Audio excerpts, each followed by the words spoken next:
यह वर्ग समाज क्रांति की दृष्टि से पंगु होता है। यदि हम इस वर्ग से मदद की आशा करें तो वह स्वार्थ ही साबित होगा। अस्पृश्यता निवारण कर क्षमता प्रस्थापित करने पर भार हमने अपने सिर पर उठाया है और इसे हमने पूरा करना चाहिए। अपने सिवा दूसरे के हाथों पर यह कार्य संभव नहीं है। अपना जीवन ही इस कार्य के लिए हुआ है, यह सोचकर हमें कार्य करना चाहिए। इसी में हमारे जीवन की सार्थकता है और यह पुण्य लाभ मिल रहा है, हमें ग्रहण करनी चाहिए। यहाँ पे कहता है यह कार्य आत्मोद्धार का भी है। यह कार्य हमें उन्नति के मार्ग की बाधाएं दूर होगी। अस्पृश्यता हमारे भोजन को मिट्टी में मिला दी है और हमें इस एहसास होना चाहिए, सबको ज्ञात होना चाहिए। समय सेना में हम लोगों बहुतायत में थे। सेना की नौकरी में हम लोगों का एकाधिकार था और उस कारण हमें रोजी रोटी विशेष चिंता नहीं होती रही है। आज हमारी बराबरी एक दूसरे लोगों के सेना, पुलिस, कोर्ट कचहरी नौकरी पर दिखाई पड़ते हैं, किंतु हम में एक भी आदमी आज इन विभाग में नौकरी पर नहीं है। इसका कारण है कानून द्वारा यह बंदी। कानून दृष्टि से सभी बातें खुली है। दरअसल हिंदू हमें अछूत मानते हैं और हमें हीन समझते हैं। इसीलिए सरकार के प्रति उपेक्षा भाव कारण हमें सरकारी नौकरियों में प्रवेश नहीं दिया जाता है। हम सिर ऊंचा करके व्यवसाय नहीं कर सकते हैं। पैसा के अभाव से हम व्यवसाय नहीं कर पाते हैं। यह कुछ हद तक सत्य भी है, किंतु अस्पृश्यता के कारण हमारे हाथ का सामान लेने के तैयार नहीं है। हमें व्यापार करने का मार्ग में मुख्य रोड़ा पड़ा है कि कुल मिलाकर अस्पृश्यता सीधी सीधी बात ना होकर दरिद्रता और हीनता की जननी है और इसका कारण हमें आज विपन्नता, यदि हम इस हीन दशा में ऊपर आना और उसे कार्य का हाथों में लेना ही है, इसके बगैर हमारी उन्नति संभव नहीं हो पाती है। यह कार्य स्वहित साथ साथ राष्ट्रहित का है। स्वागत है आप सभी का मेरे YouTube चैनल में। इस चैनल को सब्सक्राइब, शेयर और बेल आइकन को प्रेस कर दीजिएगा, जिससे कि आने वाली वीडियोस के बारे में आपको नोटिफिकेशन मिलते रहें। और हमारे चैनल को सपोर्ट करने के लिए बहुत बहुत शुक्रिया। चतुर्वर्णी वर्ण व्यवस्था में अस्पृश्यता नष्ट हुए बिना हिंदू समाज का भला नहीं हो सकता है। पारस्परिक जीवन संबंधों के कलह निर्माण करने हेतु दूर करने के लिए समाज जिन साधनों का प्रयोग करता है, उन साधनों में सामाजिक नैतिकता एक बहुत बड़ा साधन है, पर यह कबूल करनी नहीं होगी।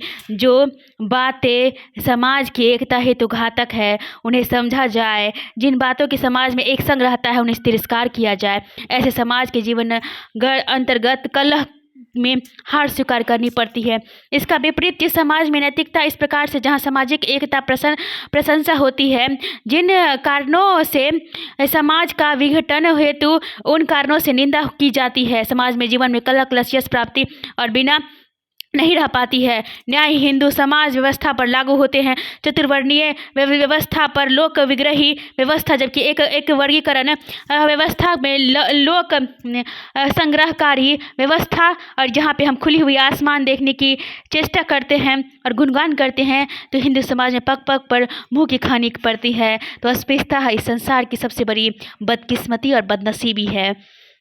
तो यहाँ पे कहते हैं एक वर्गीकरण करके और एक वर्णीय स्थापना करके तभी हम समाज में प्रगति और प्रगति की व्यवस्था हम कायम कर सकते हैं। यह काम इतने ही में नहीं पूरे होंगे। अपितु चतुर्वर्ण अवस्था अंतर्गत असमानता को भी दूर करना पड़ेगा। बहुत लोग समानता के खिल्ली उड़ाते हैं और नैसर्गिक दृष्टि से अपने मनुष्य का समान नहीं होते हैं।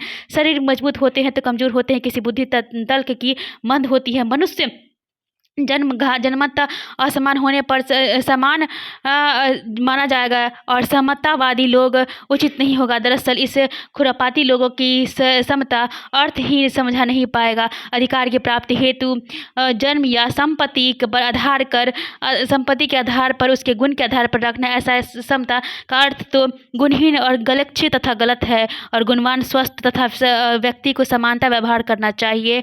और कहते हैं कि स्वस्थ व्यवहार तभी है जब हम समानता का एक अधिकार और समानता का व्यवहार करेंगे। उसी को कहते हैं स्वस्थ व्यवहार और उसी को कहते हैं समानता का अधिकार ही इस ब्रह्मांड में सर्वश्रेष्ठ अधिकार है, जहाँ पे हम अपने छोटे वर्गों के लोगों को हम एक समानता और एक दृष्टिगोचर से देखें और वही सर्वश्रेष्ठ धर्म है। और हमें हमारे भाई बहन को समानता का अधिकार, समानता की दृष्टि से हम एक दूसरे को देखें और न्यायप्रिय समाज की स्थापना करें।